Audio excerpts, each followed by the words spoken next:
अस्सलाम वालेकुम students hopefully कि आप सब लोग खैरियत से होंगे, अपने घरों में ठीक ठाक होंगे, मज़े में होंगे। और ऑनलाइन क्लासेस का सिलसिला जो हमारा शुरू है इसको सीरियस ले रहे होंगे। तो बेटा आप लोगों को पता है कि फ्राइडे और सैटरडे ये बात तकरीबन हर लेक्चर में ही रिपीट की जाती है कि आप लोगों को फ्राइडे और सैटरडे ऑनलाइन लेक्चर जो है वो प्रोवाइड किए जाते हैं, आप उनको देखते हैं और होमवर्क भिजवाते हैं। तो इस काम में ना थोड़ा इस काम को सीरियस लिया करें और लेक्चर सुन के कंप्लीट, और अगर कुछ चीज़ ना समझ आया तो कमेंट किया करें और होमवर्क भिजवाया करें। तो इसी असना में आज का लेक्चर है 18 अप्रैल 2026। लेसन है algorithmic thinking and problem solving. Chapter number 3 चल रहा है। तकरीबन हमारा ये इसका एंड ही है, इसका बस कंक्लूजन ही चल रहा है इस चैप्टर का। ठीक है, तो चैप्टर 3 हमारा ख़त्म होने जा रहा है और आज का SLO है extract relevant information required to solve the problem. Abstraction कि हमने वो रेलेवेंट इन्फॉर्मेशन निकालनी है जो किसी प्रॉब्लम को सॉल्व करने के लिए हमें चाहिए होती है। इसको बेसिकली एक वर्ड में एब्स्ट्रैक्शन बोलते हैं। एब्स्ट्रैक्शन को हमने जब पढ़ा था हमने ये देखा था कि एब्स्ट्रैक्शन के अंदर ये होता है कि आपने जो रेलेवेंट इन्फॉर्मेशन है वो निकालनी होती है और जो इररेलेवेंट है उसको आपने साइड पे कर देना होता है। मतलब आपके पास जो पीछे एक एल्गोरिथम बचता है या आपके पास जो प्रॉब्लम का सलूशन तरीके जो बचते हैं वो इस तरह के होते हैं कि वो बिल्कुल महदूद होते हैं, मतलब उनमें कोई एक्स्ट्रा चीज़ नहीं होती। एक्स्ट्रा चीज़ों को निकाल के ना जो बिल्कुल पीछे कम्पैक्ट सी चीज़ बन जाती है आपके पास, वो आपका एब्स्ट्रैक्शन है। तो चलते हैं, पहले थोड़ी सी डायरी को नज़र लगाएं। डायरी देखें, आज की डायरी आप लोगों की है 18 अप्रैल 2026 की जो डायरी है वो आपके सामने है।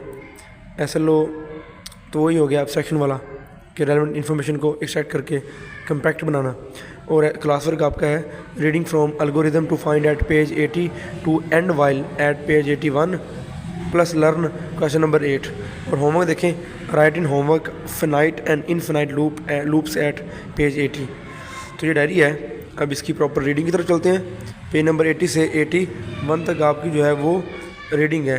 रीडिंग की तरफ चलें तो पेज नंबर 80 में आपका ये देखें, इसमें हमने जो कल छोड़ा था हमने ये algorithm to find whether number is odd और इवन, इससे ऊपर तक पढ़ा था। अब इससे शुरू करते हैं।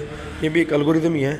इसमें आपने ये बताना है कि वेदर नंबर इज ओड और इवन, एक नंबर ओड है या इवन है, आपने इसका एक एल्गोरिथम बनाना है।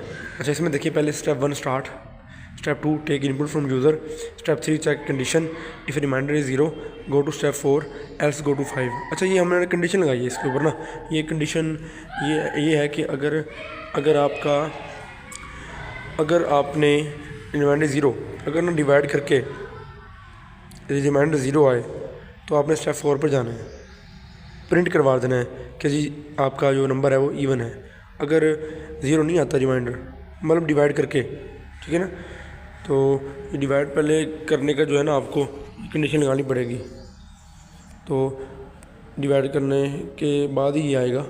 और अगर आपका जो है रिमाइंडर 0 आ जाता है तो आपने स्टेप 4 पर चले जाना है और प्रिंट करा देना है कि इवन है। अगर नहीं 0 आता रिमाइंडर तो फिर स्टेप 5 पर चल जाना है, फिर प्रिंट करवाना है ओड। ठीक हो गया। तो ये एक एल्गोरिथम में छोटा था। साथ इसके एक्टिविटी देखें 3B, write an algorithm to print odd number between 1 and 100 using loop structure.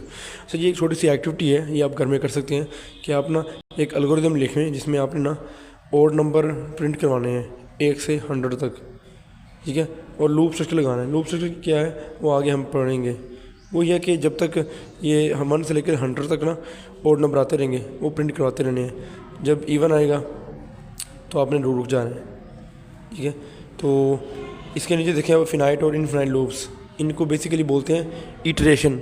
Iteration होती है रेपिटेशन, जब कोई बात आप रिपीट कर रहे होते हो बार बार या कोई कंडीशन लगा देते हो, जब तक कोई कंडीशन मैट नहीं होती आप कोई बात रिपीट करते हो तो इसको बोलते हैं इटरेशन। तो इसमें ना इटरेशन, कंप्यूटर में इटरेशन 2 तरह की होती हैं, एक फिनाइट लूप है और एक इनफिनाइट लूप है। अब ये है कि आपने ना कोई कंडीशन लगानी है कि जी फ़लाँ कंडीशन तक ये काम होता रहे, जब तक ये कंडीशन फुलफ़िल ना हो जाए। तो to perform the iteration loop structure are used in finite loop there are only certain number of execution, in infinite loop there are infinite number of execution। तो अच्छा ये है कि इनफिनाइट लूप में ये है कि आप कहते हो कि ये सर्टेन कंडीशन जब तक ना, ये कितनी बार आपने कोई बात रिपीट करवानी है उसकी कोई लिमिट है, लिमिट में होते हो, ठीक है। Certain number of execution, infinite में आप ना इनफाइनाइट नंबर ऑफ एग्जीक्यूशन होती हैं कि जब तक कोई कंडीशन मेट नहीं हो जाती तब तक आप जो है वो लूप चलाते रहते हो, लूप आपका चलता रहता है। तो आपके ना वो जो प्रोग्राम में है आपके वो स्टेप चलते रहते हैं आगे, ठीक है।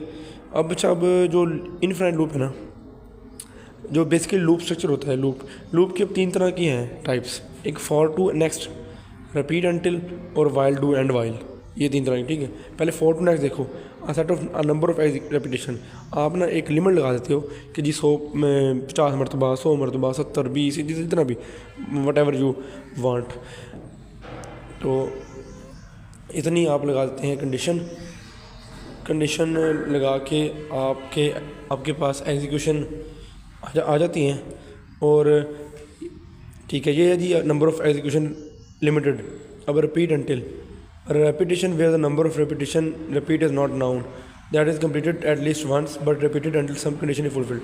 अच्छा, इसमें आप रिपीट अनटिल जब तक आप रिपीट करते रहते हो जब तक कि आपके पास एक कंडीशन मेट नहीं हो जाती, फुलफिल नहीं हो जाती, ठीक है। जब फॉर टू नेक्स्ट में था कि एक लिमिट लगाते हो कि इतनी मरतबा आपने ये कोई कंडीशन मेट करवानी है, और रिपीट अनटिल में ये था कि आप उसकी हद बता देते हो कि ये इसका जो एंड है वो ये है, ये जब तक ये फलां कंडीशन आए तब तक रिपीट करते रहना है।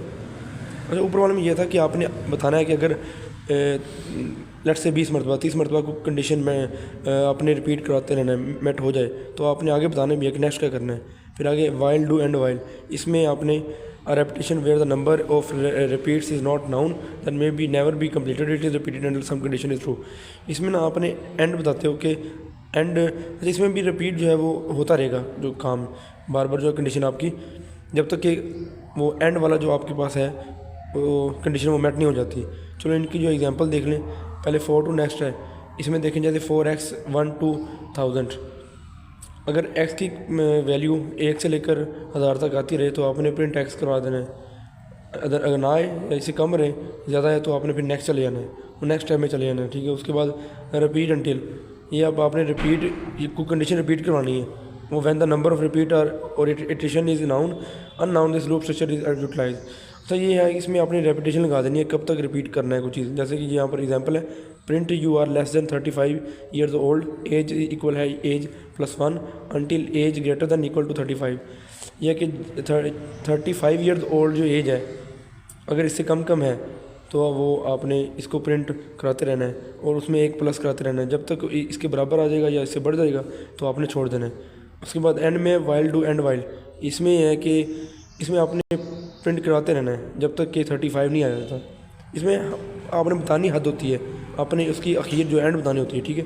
तो इसमें वही चीज़ है, 35 से स्मॉलर है तो आपने रिपीट करते रहना है, 35 हद है इसकी, ठीक है। यहाँ तक रीडिंग है, यहाँ तक लगाएं, इसकी निशान डेट लगा लें, यहाँ तक आपकी रीडिंग है।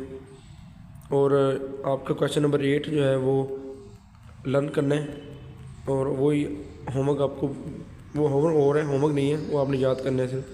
क्वेश्चन नंबर 8 है, describe conditional statement in algorithm.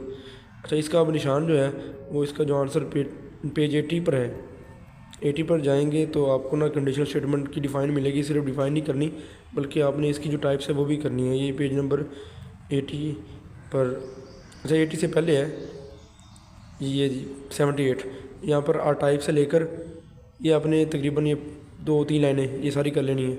ये क्वेश्चन नंबर 8 का आंसर है, ठीक है। उसके बाद आपने ना थोड़ा सा इनके बारे में बताना है कि इसकी कंडीशन की टाइप कौन सी होती हैं। एक इफ़ देन है और एक इफ़ देन एल्स कंडीशन है। इफ़ देन जो है ना, इसको आपने करना है, इफ़ देन स्टेटमेंट इंस्ट्रक्ट्स और program to run a specific section of code only in the event that specific test return true. पहले डेडलाइन करनी है बस, और नीचे से एक एग्जांपल उठानी है, if I study hard then I will get good grades. एक एग्जांपल उठानी है, एक ऊपर से डेडलाइन करनी है, नीचे इफ़ देन एल्स। इसका भी आपने इस तरह से करना है। एक लाइन है इसकी बनती है, यहाँ फॉल्स तक, इवेलुएट्स टू फॉल्स, यहाँ तक आपने डे लाइन कर लेनी है। उसके बाद एक एग्जांपल उठानी है, if Ali clean his room then give Ali a candy bar, else do not give Ali a candy bar. ये लॉन्ग क्वेश्चन है, करना पड़ेगा, ये दोनों इसकी कंडीशन है करनी पड़ेगी लाजमी, ठीक है।